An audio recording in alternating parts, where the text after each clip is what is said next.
मध्य प्रदेश में चुनाव आते ही कर्मचारी लगातार हड़ताल धरना प्रदर्शन करते हुए नजर आ रहे हैं।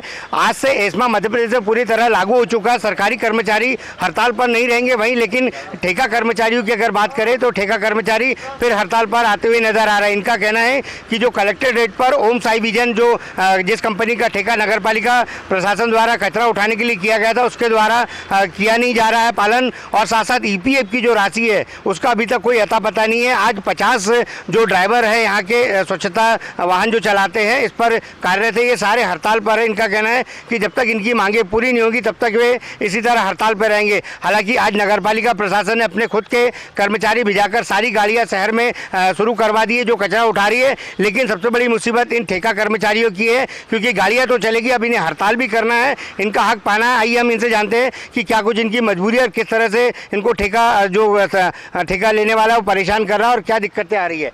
जी, क्या शुभ नाम है आपका? रितेश कुमार यादव। रितेश जी, बताइए क्या दिक्कतें आ रही है आपको? क्या हमारी प्रॉब्लम ये है कि हम सब 4 वर्षों से ठेका कंपनी में कार्यरत है। ड्राइवरी के पोस्ट पे कुछ हेल्पर लोग हैं और सर उसमें क्या होता है, जैसे जो कलेक्टर रेट है वो 10,000 के लगभग हेल्पर लोगों का है और 12,000 के लगभग हमारा ड्राइवर लोगों का है। लेकिन जो ड्राइवर लोगों को जो नए ड्राइवर है उनको 7,000 रुपये पेमेंट दी जा रही है और जो पुराने ड्राइवर को 9,000 पेमेंट दी जाती है और हेल्पर लोगों को 7,000 पेमेंट दी जा रही है सब, और जैसे उनका प्रावधान 10,000 रुपये का है। अच्छा, ईपीएफ की राशि का आप बोल रहे थे, क्या हो रहा है? सर ईपीएफ की राशि भी हमारे प्रावधान में जुड़ी है, लेकिन ठेकेदार साहब बोल रहे हैं कि हमारे इसमें प्रावधान नहीं है आपको ईपीएफ देने का और हमारे से कोई डॉक्यूमेंट साइन करवा रहे हैं। तो जो दस्तावेज जो अपना पेमेंट कट रहा है वो फिर किस बात का कट रहा है? अब वो उसकी बात जानकारी हमको नहीं है, मतलब जी हाँ। क्या आपका नाम क्या है? क्या लगता है आपको, किस तरह से आपको परेशान होना पड़ रहा है?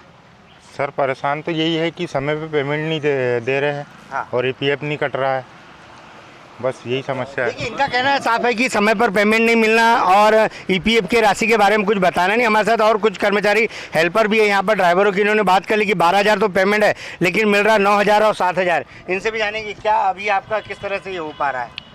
सर यही है, जीपीएफ और पीएफ वाली राशि है और सर कलेक्टर रेट पे। आप लोग पूछते हैं कि पेमेंट जो कट रहा है वो क्यों कट रहा, बताया कभी? सर नहीं बताया कभी। आपको क्या बताया कभी? जी नहीं सर। क्या करते हो आप इसमें, हेल्पर या ड्राइवरी करते हो? हेल्पर। हेल्पर हो, कितना पेमेंट मिल रहा है? अभी तो 7 भी मुश्किल मिल रहा है, 5-6 ही मिलता है सर। अच्छा, साइन कितने पे कराते हैं? साइन तो अभी नहीं करी सरकार। साइन नहीं कराते? नहीं। आपको क्या साइन कराते हैं, पेमेंट देते हैं कि बगैर साइन का पेमेंट मिल जाता है? रेसलाइज किया जा रहा है साइन करवाने के लिए कि साइन करो। कितना पेमेंट मिल रहा है? 7,000 रुपये। 7,000 रुपये। और आपको पेमेंट कितना मिल रहा है? 7,000 रुपये। 7,000 रुपये। बोलते ही नहीं आपके हमारा पेमेंट ज़्यादा है, 10,000 रुपये है बोलते सर, पर वो नहीं देंगे, बोलते काम करना। क्या धमकी दे रहे हैं कि काम पे से निकाल दिया जाएगा आपको अगर साइन नहीं करूँगा, तनख्वाह के लिए बोलूँगा। आपको कितना पेमेंट मिल रहा है? हमको 6,000 रुपये पेमेंट मिल रहा है। 6,000 रुपये मिल रहा है। हाँ। इनको 7 मिल रहा है, आपको 6 क्यों? ऐसा क्यों, क्या पता नहीं अभी बता। नया देखिए, इनमें पेमेंट को लेकर के विसंगतियाँ है। पेमेंट किसी को 6,000, किसी को 7,000।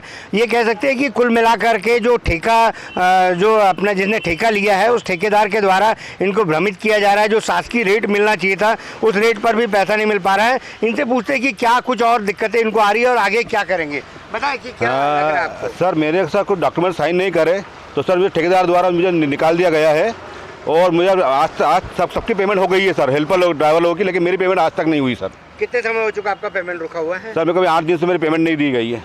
एक ही महीने का रुका है सर? इसी महीने का रुका है सर मेरा, और सर मुझे निकाल दिया गया कार्य से। क्यों, हड़ताल करने के कारण? नहीं सर, हड़ताल करने के कारण नहीं सर, कुछ डॉक्यूमेंट्स बस मैंने साइन नहीं करे तो मुझे निकाल दिया गया सर। देखिए, इनका कहना है कि जो वैलिड दस्तावेज ये चाहते थे उस दस्तावेज पे ये साइन, मतलब लग रहा है इन्हें कि फर्जी दस्तावेज थे, इसी वजह से साइन नहीं कर पा रहे थे, जिसकी वजह से ठेकेदार ने इनको निकाल दिया। इनकी 1 महीने की पेमेंट रोक दी है।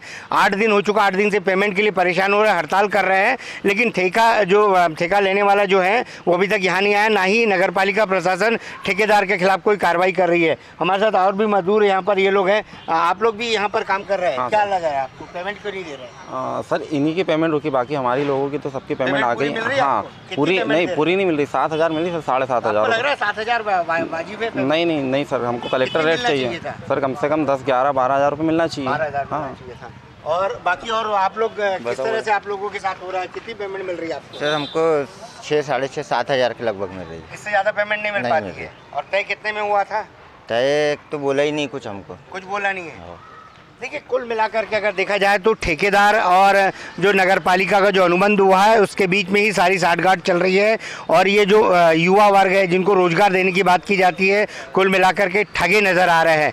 इनको 7,000 6,000 जो 10,000 पेमेंट मिलना था उसमें डिडक्शन 3,000 से 4,000 तक किया जा रहा है, लेकिन ये नहीं बताया जा रहा कि किस वजह का डिडक्शन है और क्या इनको राशि मिलेगी। ईपीएफ की अगर बात करें तो शासन के नियम है कि जो ठेकेदार है वो अपने कर्मचारियों का ईपीएफ का पैसा काटेगा, बाकी पैसा गवर्नमेंट लगाएगी, लेकिन ईपीएफ के पैसे का भी पूरा गोलमाल यहाँ पर नज़र आ रहा है। ये देखा जा रहा है कि कुल मिलाकर के कलेक्टर डेट पे इनमें पैसा नहीं मिल रहा है, कम मजदूरी पे ये लोग काम करने पे मजबूर है। अगर काम नहीं करते, उनकी शर्तें नहीं मानते हैं तो इनके जैसे बाहर निकाल दिया गया है ऐसे बाहर निकाल लेते हैं।